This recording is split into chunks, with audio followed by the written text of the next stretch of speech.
G'day, Matt from Down Under here. Going to be showing you today how I'm going to build a lite 3-inch toothpick using the Ascent VTX.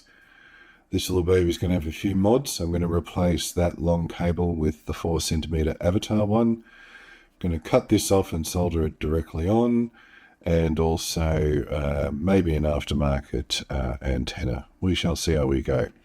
It's going to be based on using my toothpick mounting system here, which is a pass-through for any standard one monoframe sort of toothpick, and the battery mount on the bottom, up through the frame, onto the camera mount on top.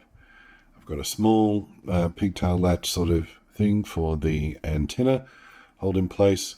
The all-in-one is the Lucid TBS 1S to 2S all-in-one, and it has AM32 on it, which is mainly why I'm using it today. The crossfire is dead, so I'm using ELRS and RCM power 1202.5, 11,000 kV motors. So it's going to be an under-over approach with the VCX underneath, battery mount underneath that, up through the chassis, up through to the top, all in one mounted upside down on top with USB pointing up and camera canopy on top. So let's get to it. So the first thing to note is that this cable is very long, so we want to get rid of that.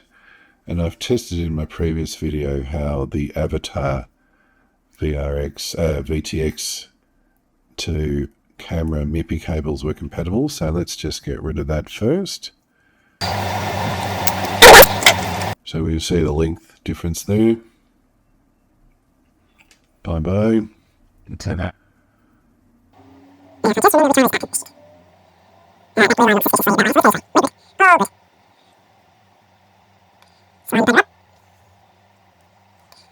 MIPI connectors are surprisingly sturdy, to be honest with you.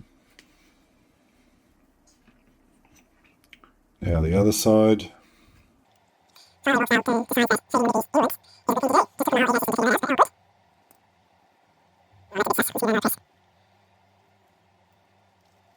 Okay, so Avatar MIPI installed. That's all good. I'm going to use this ORT.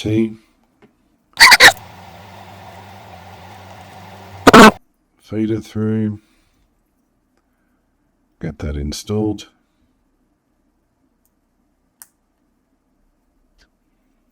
Too easy. Alright, so they're the first steps with that.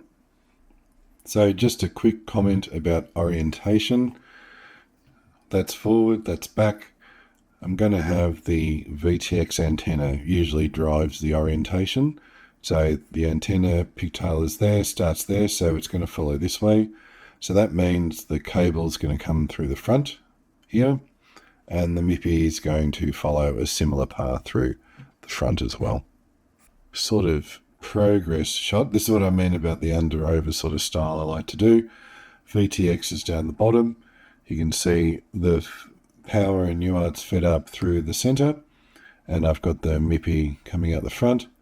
This will eventually fold over. The canopy will go on and connect the MIPI at the back there. You can sort of get an idea now by I place the antenna near the back. That feeds out through there and just goes up through this little clasp that then anchors on the rear mount like so. Keeps it out of the props, and nice, simple yet elegant solution. Haven't figured out where I'm going to put the antenna yet. I might just put a small one on there for now.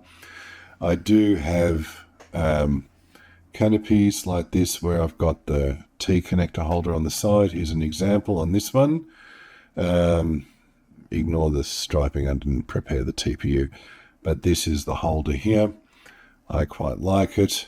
It goes in as such,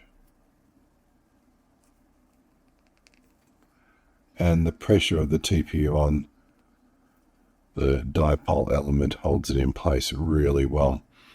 And again, it's out of the camera view, it's above the top of the stack, so it doesn't infringe on anything there, and you can see the cross section with the propellers there. It matches the natural shape of the diamond and doesn't get hit either.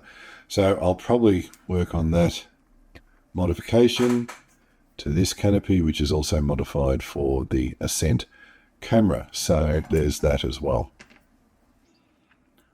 Alrighty, after a fair bit of swearing, it's all built. Cables are fed through, as I said. It makes for a pretty clean build. The VTX is stuffed away in there, nice and tidy. Cables come up. You can see the wraparound for the MIPI at the front there. Up and around and underneath, all good. ELRS antenna is a little bit messy, but we'll work on that. Weight.